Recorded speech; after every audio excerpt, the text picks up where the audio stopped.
ते 3 महिने झालं. ए पिल्लू इकडे बघ.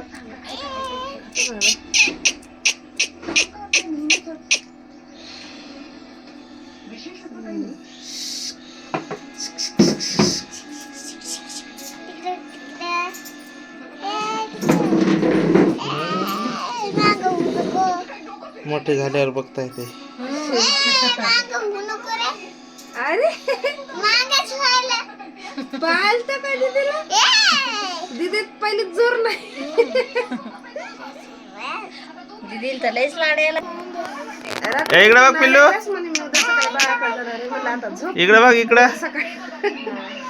सानू येत राहते ना कधी बी. असं का? येतच राहते ती. तिच्या आईला घेऊन येते. इकडे बघ इकडे बघ इकडे बघ. आव आव इकडे बघ पिल्लू. तो बघ ते बघायला. पाय देत आहेत ताणून लगेच मागे सरकताय.